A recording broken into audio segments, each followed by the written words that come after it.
College থেকে বাসায় ফিরে দেখলাম বাসা ভর্তি মেহমান। মামা মামির সাথে কয়েকজন ছেলে বসে আছে। ঘরে যেতেই দেখলাম আপুরাও এসেছে। কিছুই মাথায় ঢুকছে না আমার।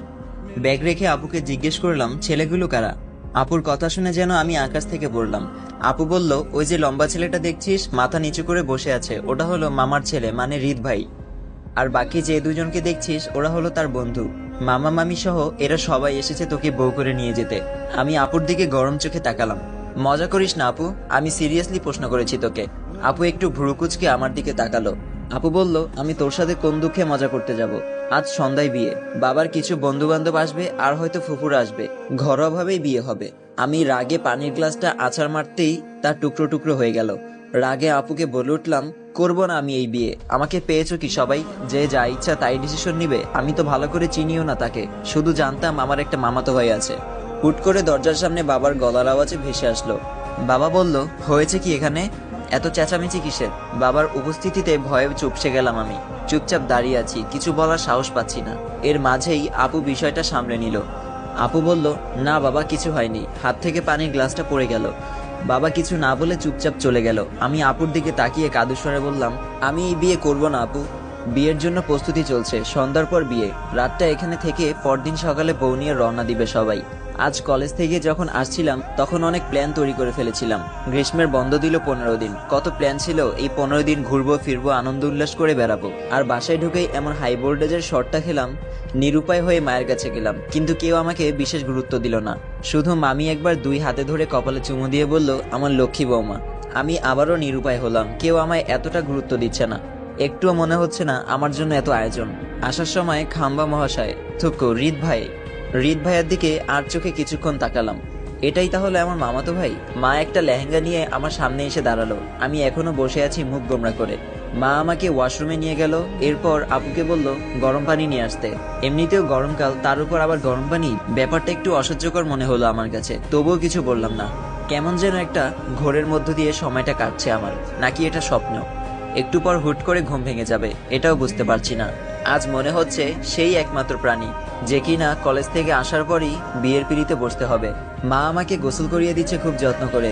এর আগে শেষ কবে এমন ভাবে গোসল করালো ঠিক মনেই নেই তার, হয়তো ছোট্টকালে। আমি এই বিয়ে করব না মা, তুমি আব্বুকে বোঝাও। আমি ভালো করে চিনিও না তাকে, কখনো কথাও হয়নি আমাদের, আর হুট করেই বিয়ে। মা বলল, তাতে কি হয়েছে? বিয়ের আগে কি আমি তোর বাবাকে চিনতাম? বিয়ের পরই তো একে অপরকে ভালো করে চিনলাম আমরা। তবুও মা, সে কেমন, ভালো না খারাপ, রাগী না শান্ত, এটাও তো জানি না আমি। অন্তত আমায় একটু সময় দিতে তোমরা। মা বলল, ওসব নিয়ে তোকে ভাবতে হবে না। হৃদ খুব ভালো ছেলে, যথেষ্ট ঠান্ডা মাথার ছেলে। ঠিক তুই যেমনটা চাস ঠিক তেমন। তা না হলে কি আমরা তোকে না বলে এত কিছু করতাম? আর পড়ালেখা শেষ করে দেশে ফিরেছে, এখন ভালো ডাক্তারও। তোকে ভালোই রাখবে সে। চোখের দেখে মানুষ চেনা যায় না মা। মা আর কিছু বলল না, আমাকে লেহেঙ্গা পরিয়ে আয়নার সামনে বসালো। সবাই আমাকে সাজাতে ব্যস্ত। আরশির এখনো বিশ্বাস হচ্ছে না একটু পর আরশির বিয়ে। আর যার সাথে আরশির বিয়ে হচ্ছে সে হলো হৃদ। হৃদ হলো আরশির মামাতো ভাই। সেই ছোটবেলায় দেখেছিল তাকে। চলুন গল্পে ফিরে যাওয়া যাক। এরপর আর আমাদের বাড়িতে আসেনি। আমি কয়েকবার মামার বাড়িতে গেলেও তাকে দেখতে পাইনি। পড়াশোনা নিয়ে বাইরে ছিল সে। এত বছর পর সামনাসামনি দেখার সুযোগ হলো, তাও আবার নিজের বর বেশে। আজ হৃদের ফ্রেন্ডগুলোর মতে একাকার সমন্বয় দুঃখ। হৃদের পিঠে থাপ্পড় দিয়ে বলল, শালা কোন জায়গায় বিয়ে করতে এলি? একটা শালি নেই তোর?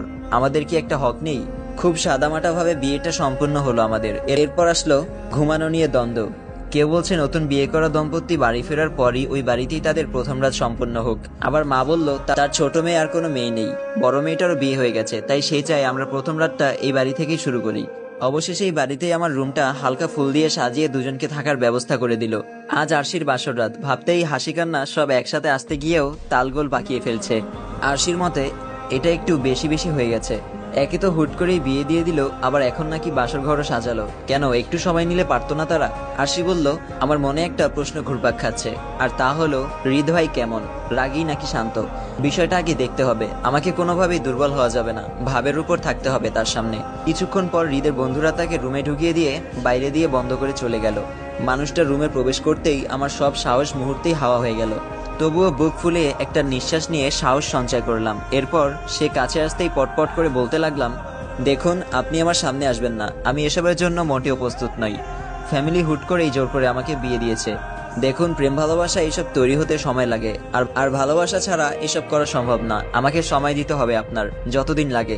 কথাগুলো এক নিঃশ্বাসে বলে তার দিকে তাকালাম তার রিয়েকশন দেখার জন্য, কিন্তু সে কিছুই বলল না। চুপচাপ আমার পাশে এসে আমার দিকে ঝুঁকে গেল। আমি কাপা গলায় বললাম, এই আপনাকে কি বলেছি শুনতে পাননি? বিয়ে হয়ে গেছে বলে কি যা ইচ্ছে তাই করবেন? এখনো সে কিছু বলল না। হাত টেনে একটা বালিশ নিয়ে নিল, নিচে থাকার জন্য ব্যবস্থা করতে করতে বলল, আমার এইসবে কোনো ইন্টারেস্ট নেই, আর যার তার সাথে শুয়ে পড়ার তো কোনো প্রশ্নই আসে না। আর নিজেকে এতটাও মহান ভেবো না। তুমি তোমার মতো থাকবে। কখনো যদি আমার মন জয় করতে তুমি সক্ষম হও, তাহলে আমার কাছে আসার চেষ্টা করবে, তার আগে না। তার কথায় আমি যেন তাজ্জব বনে গেলাম। বলে কি এই ছেলে, আমি আসি তার কাছে যাওয়ার জন্য তার মন জয় করতে হবে? এতই ঠেকা পড়েছে আমার পেছনে এখনো কত ছেলে লাইন দিয়ে আছে, আর এই বেটা আমাকে কোনো পাত্তাই দিল না আজও। আমি ভ্রুকুচকে হৃদ ভাইয়ের দিকে তাকিয়ে রইলাম। লোকটাকে সুবিধার মনে হচ্ছে না আমার। বাবা মা এই কোন মানুষের পাল্লায় পড়ালো কে জানে। আমি ভেবেছিলাম বাসর ঘরে কথাগুলো বলার পর মানুষটার দুইটা প্রতিক্রিয়া হতে পারে। এক, তোমাকে বিয়ে করেছি কি আলাদা থাকার জন্য, এখন তুমি আমার বিয়ে করা বউ, সো তোমাকে ছুলে আমার একটুও পাপ হবে না, এই টাইপের কিছু। দুই, আচ্ছা সমস্যা নেই, আগে তুমি আমায় চিনো জানো, তারপর না হয় আমার কাছে এসো। তুমি যত সময় নিবে নাও, আমার প্রবলেম নেই, আমি কখনো তোমার কিছুর জন্য জোর করবো না। কিন্তু আমার ভাবনাকে জলে ফেলে লোকটা কোনো পাত্তাই দিল না আমাকে। অপমানিত বোধ করলাম আমি। আর লোকটা নিচে বিছানা করে শুয়ে পড়ে, কি সুন্দর ঘুমাচ্ছে। আমিও আর এটা নিয়ে ভাবলাম না, কাপড় চেঞ্জ করে নিলাম, অনেক রাত হয়েছে, এবার ঘুমাতে হবে। সকালে ঘুম ভাঙতেই দেখি সে এখনো ঘুমাচ্ছে। সারা রাত এদিক ওদিক ছটপট করলো ইঁদুরের মতো। হয়তো নিচে ঘুমানোর অভ্যেস নেই তার। এক মুহূর্তের জন্য হলেও আমার একটু মায়া হচ্ছিল মানুষটার জন্য। যাই হোক, স্বামী তো, তবুও আমি মানবতা দেখালাম না। আমাকে পাত্তা না দেওয়ার উসুল নেব আমি, জ্বালানো তো সবেমাত্র শুরু। সকালে তাড়াতাড়ি উঠে গেল হৃদ ভাই, চোখগুলো লাল হয়ে আছে, দেখেই বোঝা যাচ্ছে রাতে ঘুম হয়নি তার। তবুও আমি কাটা গায়ে নুনের ছিটকা হিসেবে তাকে বললাম, রাতে ঘুমাতে পারেননি তাই না? আমাকে বলতেন যে আপনি নিচে ঘুমাতে পারতেন না, তাহলে প্রয়োজনে আমিই নিচে ঘুমাতাম। হৃদ ভাইয়া এক দৃষ্টিতে কিছুক্ষণ আমার দিকে তাকিয়ে রইল। বোঝাই যাচ্ছে আমার কথায় খুব বিরক্ত বোধ করলো সে। এরপর নীরবতা ভেঙে বলল, জুতা মেরে গুরুদান করতে ভালোই পারো দেখছি। এরপর লোকটা আর কিছু না বলে ওয়াশরুমে চলে গেল। লোকটা আসলেই সুবিধার নয়, যতটা সহজ সরল ভেবেছিলাম তার চেয়ে দ্বিগুণ ঘাটতে আসে। ভালোই হয়েছে, নিরামিষ হলে জ্বালিয়ে মজা পেতাম না।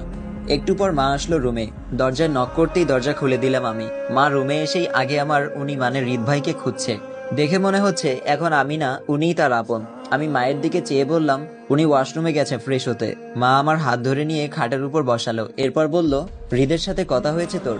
আমি কিছু বলতে গিয়েও থেমে গেলাম। এরপর বললাম, হয়েছে, তবে মানুষটা এত সুবিধার না, কেমন গম্ভীর প্রকৃতির, ভাব বেশি মনে হয়। মা বলল, ডাক্তাররা এমনই হয়, আস্তে আস্তে সব বুঝে যাবি। এখন সে বের হলে ওকে নিয়ে নাস্তা করতে আয়। দুপুরে খাওয়া শেষে আমাকে নিয়ে রওনা দিল আমার শ্বশুরবাড়ির উদ্দেশ্যে। দুইটা গাড়ি, প্রথমটাতে মামা মামি আর ড্রাইভার, আর দ্বিতীয় গাড়িতে আমি, সে আর তার দুই বন্ধু। ভাইয়ার দুই বন্ধু সামনে বসলো, একজন গাড়ি চালাচ্ছে, আরেকজন পাশে, আর আমি আর হৃদ ভাইয়া বসলাম পেছনের সিটে। বাবা মা আমার সাথে যাচ্ছে না, তারা কলেজ খোলার আগের দিন গিয়ে আমায় নিয়ে আসবে। এখন এই কয়েকদিনের জন্য পাঠাচ্ছে, যাতে শ্বশুরবাড়িটা একটু ভালো করে দেখে বুঝে বাড়ির সাথে পরিচিত হয়ে আসতে পারি। এরপর আমার এক্সাম শেষে তখন অনুষ্ঠান করে তুলে নিয়ে আসবে। গ্রীষ্মের সময় কাটাতে শ্বশুরবাড়িতে পাঠাচ্ছে আমাকে। অদ্ভুত না বিষয়টা? আজ আমার খুব খারাপ লাগছে। বিষয়টা এমনও না যে একেবারে শ্বশুরবাড়ি চলে যাচ্ছি, বরং 10 থেকে 12 দিন পর আবার কুমিল্লায় ব্যাক করব বাবা মায়ের কাছে। এরপর এক্সাম পর্যন্ত যত মাস সময় লাগে তা বাবা মায়ের সাথেই থাকবো। তবুও কেন যেন মনে হচ্ছে আমি আমার বাবা মাকে ছেড়ে অনেক দূরে সরে যাচ্ছি। বাবা মায়ের সাথে আমার অনেক দূরত্ব বেড়ে যাচ্ছে। এই তো আর কয়েকটা মাস, বাবা মায়ের থেকে সত্যি অনেক দূরে হারিয়ে যাব। আমার বিয়ে হয়ে গেছে এটা ভাবতেই বুকটা কেমন যেন করছে। আসিফের কথা মনে পড়তেই অদ্ভুত ভয় কাজ করছে মনে। আমাদের এলাকার চেয়ারম্যানের ছেলে, তাদের একটা গ্যাং আছে, খুব খারাপ তারা। আমাকে কলেজে যাওয়ার পথে প্রায় ডিস্টার্ব করতো সে। এটাও বলেছিল তাকে ছাড়া আর কাউকে বিয়ে করলে আমাকে আর আমার স্বামী দুজনকেই মেরে ফেলবে। তাই হয়তো বাবা হুটহাট এভাবে বিয়েটা দিয়ে দিল। এখন আমার স্বামীর বাড়ি তো অনেক দূর, ঢাকা, কিন্তু বাবা মায়ের জন্য খুব চিন্তা হচ্ছে আমার বাবা মায়ের কিছু হলে আমি বাঁচতে পারবো না। এসব ভাবতে ভাবতে কখন যে অশ্রু গড়িয়ে পড়লো তা বুঝতেই পারিনি। এই রাফি, কয়েকটা টিস্যু পেপার দিত, না হলে এক্ষুনি তোদের ভাবি গাড়িটাকে অথই জলে ভাসিয়ে দিবে। হৃদ ভাই কথাটা বলতেই তার দুই বন্ধু হাসা শুরু করলো।